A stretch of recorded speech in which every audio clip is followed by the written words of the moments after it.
ఇద్దరు లెజెండ్స్, ఇద్దరు దిగ్గజాలు, పైగా ఇద్దరు యాక్టర్సే కాదు డైరెక్టర్స్ కూడా. ఆలోచించండి, చాలా చాలా అరుదుగా డైరెక్టర్గా హీరో సక్సెస్ అయిన వాళ్ళు చాలా తక్కువ మంది ఉంటారు. అలా సో డైరెక్టర్ కమ్ హీరోస్ ఇద్దరు కూడా, అర్జున్ సర్జా గారు, ఉపేంద్ర గారు. అర్జున్ సార్ అయితే నేను హనుమాన్ జంక్షన్కి అసిస్టెంట్ డైరెక్టర్గా చేశాను. అసిస్టెంట్ డైరెక్టర్ చేసేటప్పుడు, వేడిగా చేసేటప్పుడు దూరం చూస్తుండిపోయాను ఆయన్ని. అంటే చాలా కంపోజ్డ్గా, ఇప్పటికీ అదే బాడీ లాంగ్వేజ్, అదే నవ్వు, చాలా వెరీ, అంటే ఎవరైనా అడ్మైర్ అయిపోతారు, ఎవరైనా అట్రాక్ట్ అయిపోతారు ఆయనకి, ఎవరైనా ముందు ఆయన్ని రెస్పెక్ట్ ఇచ్చేస్తారు. అట్లా ఉంటుంది ప్రీ బాడీ లాంగ్వేజ్ కూడా. అప్పుడు కూడా సెట్లో కూడా అంత కంపోజ్గా బిహేవ్ చేసేవారు. యాక్చువల్గా నేను ఎక్కువ మాట్లాడడం కూడా కాదు, చాలా భయపడి దూరం దూరంగా చూస్తూనే ఉన్నాయండి. ప్రతిదీ సెట్కి వచ్చిన దగ్గర నుంచి ఎప్పుడు కాన్సన్ట్రేషన్ అందులోనే ఉండేవారు, అయిపోయిన తర్వాత ఏదైనా. సో అంత డెడికేట్గా వర్క్ చేసేవారు. అండ్ ఇట్లా ఆయనతో పాటు ఇక్కడ స్టేజ్ పంచుకోవడానికి నేను అదృష్టంగా భావిస్తున్నాను నిజంగా. అంటే లైఫ్లో ఎలాంటి ఇబ్బందులు వచ్చినా, ఇప్పుడు జై హింద్ సినిమా బాగా గుర్తు. అంటే కొన్ని సినిమాలు అయితే ఆయన క్రూషియల్ పొజిషన్ ఉన్నప్పుడు తను సొంతంగా అన్ని డబ్బులు పెట్టి డైరెక్ట్ చేసుకుని తన తాను హీరోగా ఎస్టాబ్లిష్ చేసుకున్న డైరెక్టర్ కమ్ హీరో ఆయన. చాలా తక్కువగా జరుగుతుంది అది. అంటే ఆయన ఆయన ఆయన నిలబెట్టుకున్నారు మొత్తం అంతా పెట్టేసి. సో ఒక ఫాదర్ ఎమోషన్ తెలుసు నాకు సుకృతి హీరోగా చేసినప్పుడు, హీరోయిన్గా ఒక సినిమా చేసినప్పుడు. ఇందాక కూడా అదే చెప్పాను. అంటే నిజంగా కూతురి కోసం ఆయన ఈ సినిమా చేసేది, నాకు కూడా కథ చెప్పారు బిగినింగ్లో, చాలా బాగుంది, చాలా మంచి పాయింట్ సార్, చాలా బాగుందని చెప్పాను. ఈ ఈ ఈ సినిమా జర్నీనే ఒక సినిమా తీసేయచ్చు. ఆయన తన కథ మీద, డాక్టర్ మీద ఉన్న ప్రేమతో ఒక సినిమా కోసం ఇప్పటికీ పరితపిస్తూ ఆయన డైరెక్ట్ చేసిన విధానం మొత్తం, ఆ జర్నీనే ఒక సినిమా తీసేయచ్చు. అందుకోసం ఈ సినిమా చాలా పెద్ద హిట్ కావాలని కోరుకుంటున్నాను, చాలా పెద్ద సక్సెస్ కావాలని కోరుకుంటున్నాను. Thank you sir, thanks for this opportunity. మీతో కలిసి కూర్చున్నందుకు థ్యాంక్ యూ అండి, లవ్ యూ అండి. Love you sir. And Upendra గారు, నేను ఫస్ట్ నాకు తెలిసి ఏ సినిమా చూశాను, తర్వాత ఓం అనేది తర్వాతే డబ్బైనట్టు, తర్వాతే డైరెక్ట్ చేసినట్టు నాకు తెలుసు. ఏ సినిమా చూసాను నాకు బాగా గుర్తు.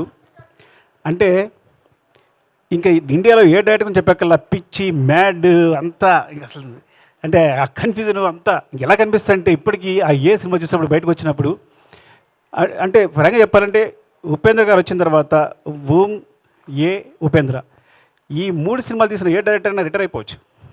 నేను కనుక అలాంటి 3 సినిమాలు తీసి రిటైర్ అయిపోయింది వాడిని. అంత కల్ట్ మూవీస్, అలాంటి మూవీస్ మాకు ఇచ్చారు. మీరు నమ్మరు, ఆ మూవీస్ తర్వాత ఫ్రాంక్గా చెప్పాలంటే ఆ మూవీ నుంచి అందరూ ఇన్స్పైర్ అయ్యి ఇవాళ నా స్క్రీన్ ప్లే ఇట్లా ఉంది అంటే కారణం డెఫినెట్గా ఏ, ఉపేంద్ర, ఓం, 3 సినిమాలు. అంటే ఎప్పటికప్పుడు ఆడియన్స్ సర్ప్రైజ్ చేయడం అలవాటు ఆయనకి. నేను ఆ విషయాన్ని మీ దగ్గర నుంచి దొంగలించాను, తస్కరించాను, ఏమనాలి. So you are the great inspiration sir. ఇలా చెప్పడానికి అవకాశం వచ్చినందుకు చాలా ఆనందపడుతున్నాను నేను. Thank you sir, love you sir. ఇంకా నాకు ఒక సాంగ్ వినిపించారు, ఏ ఊరికి వెళ్తున్నావు పిల్ల, ఒక సాంగ్ చూశారు. ఆ సాంగ్ అఫ్కోర్స్ అనూప్. యాక్చువల్గా అనూప్ నేను అసిస్టెంట్గా వచ్చినప్పుడు తను మ్యూజిక్ డైరెక్టర్ కాకముందే ఫేమస్.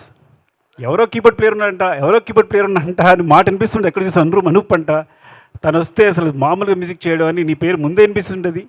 నాకు తెలిసి కీబోర్డ్ ప్లేయర్గా ఫేమస్ అయిన ఒకే ఒక వ్యక్తి ఏమో అనూప్ అనేది. అందరికీ అనూప్ పేరు తెలుసు అప్పట్లో, ఒక మ్యూజిక్ డైరెక్టర్ కాకముందే అనూప్ పేరు తెలుసు. సో దాని మ్యూజిక్ అంతా ఎప్పుడు ఎంజాయ్ చేస్తాను. I'm very big fan of him. Especially మున్నాలో నీలి నీలి మేఘాలు లేకున్న సాంగ్ ఫస్ట్ నాకే వినిపించాడు మున్నా, చాలా బాగుంది అనిపించింది. అండ్ ఇందులో ఏ ఊరికి వెళ్తున్న పిల్ల నేను ఒక్క సాంగ్ విన్నాను, మిగతా సాంగ్స్ కూడా చాలా బాగా వచ్చారు సార్, చాలా చాలా బాగుంది. థ్యాంక్ యూ అండి, ఆల్ ది బెస్ట్. అండ్ ఏ ఊరికి వెళ్తా పిల్ల విన్నప్పుడు నాకు 4 లైన్స్ వినగానే మా ఆస్కార్ చంద్రబోస్ గారు రాశారు అనిపించింది. వెంటనే తెలిసిపోయింది నాకు. సో ఆయన ఆత్మ నాకు తెలుసు కాబట్టి ఒక 3rd, 4th లైన్ అని అడగక్కర్లా, ఎవరు రాశారంటే చంద్రబోస్ గారు అని.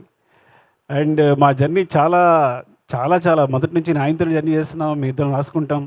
ఇండస్ట్రీలో ఎవరితోనే కూర్చుని కొన్ని క్షణాలు ఆనందపడే సమయం ఉంటే అది చంద్రబోస్ గారితోనే. And love you and thank you Bose garu. మళ్ళీ చాలా రోజుల తర్వాత కలుసుకున్నాం, మీరు నాకు ఫోన్ చేయట్లేదు, ఇంట్లోనే ఫోన్ చేస్తున్నారు.